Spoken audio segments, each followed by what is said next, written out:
Alright, gentlemen, welcome to yet another exciting episode of The Talking Mustache. And today we're going to have to talk about the capitulation proposal, which has come from the American government to Ukraine. But there's doubts that the Americans wrote it. Then it turns out that it was actually written by the Russians, and the Americans, although I shouldn't say Americans, right? I should say the MAGA administration, the MAGA people, the MAGA dorks, they just took dictation. That's right, gentlemen. So Steve Witkoff has acted as a glorified secretary to Kirill Dmitriev, who is the guy that Putin dispatched to dictate the latest surrender terms to Ukraine through the United States administration, through the MAGA dorks. And I saw a very clever way to put it over on Blue Sky in honor of the two people who negotiated this surrender plan, Dmitriev and Witkoff. We should call it the Dimwit plan, because that's exactly what it is. Well, it's a proposal to Ukraine to capitulate, to destroy its capacity to defend itself, to force it to surrender its greatest fortress in the Donbass area, as well as areas that, it has successfully defended, but Russia would very much like to have. It proposes interference in internal Ukrainian matters on the part of the Russian Federation, which is just unacceptable unless the Ukrainians are willing to concede that they're no longer a sovereign state. So I'm not really gonna discuss the plan itself or the reactions to it. You can go watch that on other channels. There's a lot of duplicated analysis on YouTube. Instead, we're going to look into why is the Trump administration pushing this on Ukraine right now? Why have they accepted it?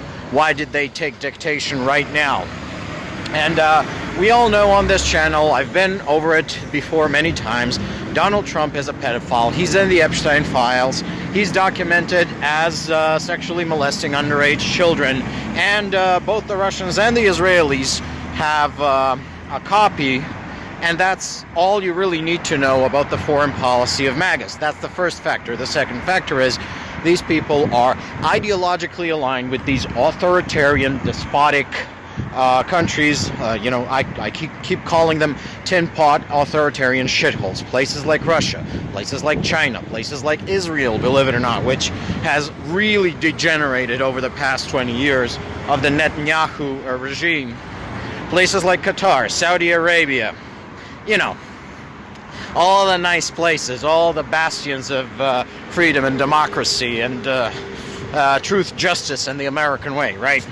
Well, anyways, these countries have this is just the foreign policy of the MAGA of the Trump administration. So we all know how that's going to go.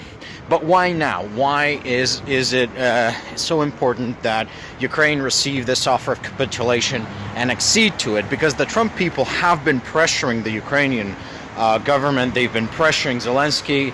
They've been also pressuring the European allies to accede to this. Why now?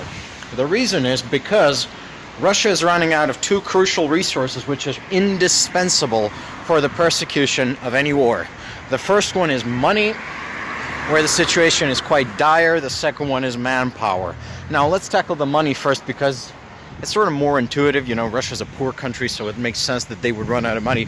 So what happened is the Russians, before they started the war, and they've been planning this war for a while, they anticipated that they were going to need a shit ton of money, that they're going to lose a shit ton of money prosecuting this war. So they built up a war chest of, I believe, around 600 billion US dollars.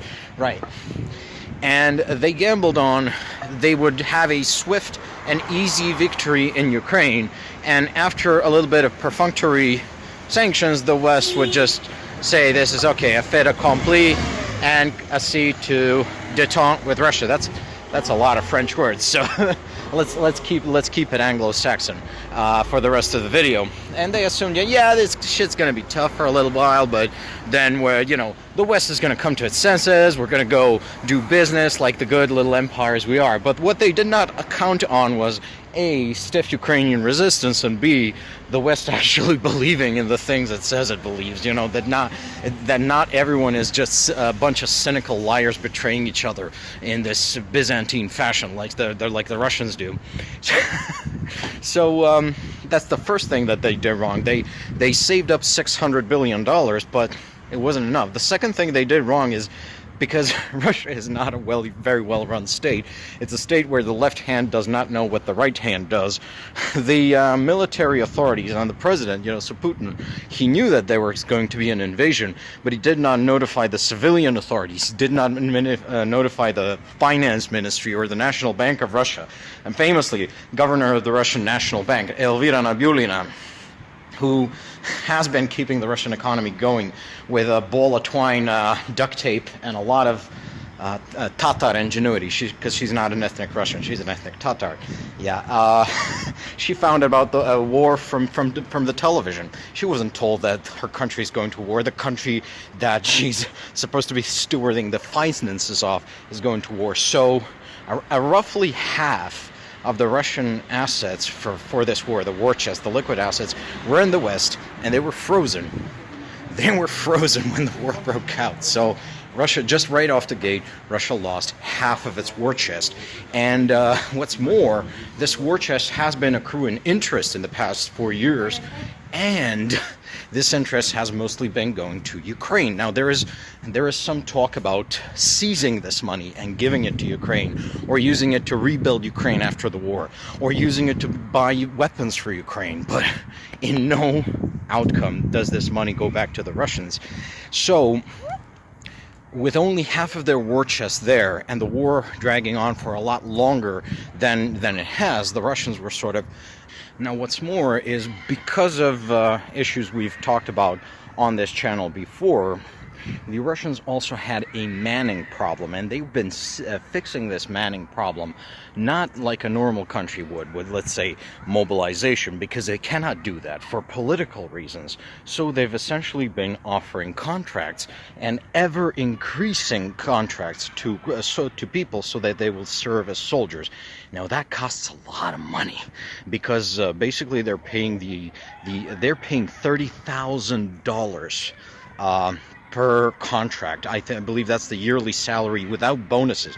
$30,000 is a lot of money in Russia, and that's per soldier, essentially, and the Russians simply do not have money. Now, some of this money they could pay for by oil exports, but with the oil sanctions just hitting everywhere, the cessation of gas exports, or just trickle down of gas exports to Europe, and now finally, with the Ukrainian drone strike campaign against Russian refining capacity, now the Russians no longer have the ability to produce, refine, and export hydrocarbons, which is essentially what Russia lives on, right?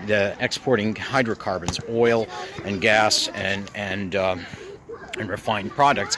Now they just got to sell crude, but even that's getting difficult because the oil terminals are getting struck. The terminals in Tuapse, the terminal in Ust-Luga, that's near St. Petersburg. So that's also all going away. And the Russians are running out of cash. And the reason is, of course, the biggest sign you have is now they've started essentially selling off gold, their gold reserves to fund this war, and that's pretty much the end. The Russian state is simply not trusted on the bond markets. Nobody will loan them money because, yeah, it's not even clear they're going to survive next year. So now they've been reduced. Now, of course, they have been selling off some gold in the past too. Notoriously, they flew an airplane full of gold to Iran in exchange for the first batch of Shahed drones, because I believe the Iranians did not buy. It was a liquidity issue. It's not a question of lacking money. It's more of a issue of there was not enough liquidity in the Iranian economy, or the Iranians couldn't use dollars even if they got them. But yeah, that's the fun thing about Russia finally running out of cash. That's the first thing. The second thing is the Russians are now, at this point, basically running out of personnel. Now, like I said, it's not that there are not enough able-bodied adult men in Russia to prosecute a war against Ukraine. There are. The problem is the Russian political system is such that it does not allow for essentially the Russian social contract is such that the state gives you stability and it sort of leaves you alone, and in exchange you have no say in it, how it is run, right? And this is something that Russians, I suppose, they consider a good deal, because they had their little democracy experiment in the 90s, and it wasn't really all that democratic, and it never really worked for anyone. So and of course they had their ideological experiment with the Soviet Union, and that didn't work out very well for anyone. So now the deal is basically the government treats you like animals in the wild. You're not bothered, but you have no power either. You are essentially booty to be shared among the president, his oligarchs, his friends, and any opportunistic foreigners out there. But at least you get some stability, and you're not called upon to engage in politics, which is like the scariest thing a Russian could do, is engage in politics. It's even seeped into Orthodox theology.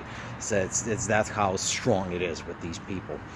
And anyways, if the government plucks you from your miserable existence, puts you in uniform, puts a gun in your hand, and turns you toward some people and says, go kill them, they are the enemy, well, suddenly you're not just an animal in the wild, you're a political actor, because war is fundamentally a political act. And a soldier who is being asked to make the ultimate sacrifice, not only of dying for his country, but also of killing for his country, because that's the other thing that nobody ever talks about in war, that you're not just sacrificing your body, you're also sacrificing your, let's call it, peaceful nature. What is asked of you is to become a killer, and that is a big step. That is a big step, especially for modern people whom, we just don't kill anymore in the modern world. And I think that's a good thing, So, war becomes an even bigger sacrifice. And, well, those people are going to demand something in return. And that something is usually participation in the political process. To avoid that, to avoid mobilizing his people politically, Putin has opted to essentially man his armies by using the mercenary model. We're going to pay you $30,000, which might as well be $30 gajillion to a rural Russian, and you go and fight in Ukraine. You fight, you die, you kill, you maim, you rape, you do whatever you want to do. Well, they have reached a point now where anyone who's willing to do that for any amount of money has already gone to Ukraine and has probably been killed or maimed, and they're already in the army. So recruitment is now slowing down, if not outright collapsing in certain regions. Now, they've been covering it up with foreign mercenaries. They've been covering it up with press ganging the recruits from this is like a Russian draft, but the younger generation of Russian men is so tiny that there's really no way you can have full manning from them. So this is, I believe, the end of the line for Russian manning, just at a time when they are also running out of money. So time is actually running out for Russia. They are bleeding from these two great mortal wounds. They're bleeding money and they're bleeding men. And they're also, to a great degree, demechanized, but that would also be true, I would say, on the Ukrainian side, and it's not so much due to attrition, but due to basically the battlefield becoming very, very, very, very, very transparent due to drones. But in any case, that is why they had their man in Washington, Mr. Donald J. Trump, take dictation and deliver their terms to the Ukrainians, now backed by the full diplomatic power of the United States. What really gives me heart, though, is that not only has Zelensky declined this humiliating capitulation, but that Europe has actually stood behind Ukraine, and not just the European Union either, but also the United Kingdom, Canada, and Japan. And that, gentlemen, that agglomeration of nations I mentioned there, the European Union, United Kingdom, Canada, Japan, Ukraine, and you can add all the, let's say, non-EU European allies of Ukraine to that, like Norway, for example. Well, that is the rough outline of what the historians of the future will probably call the civilized world. Thank you, gentlemen, for bearing with me in this very noisy environment, and I'll see you in the next one.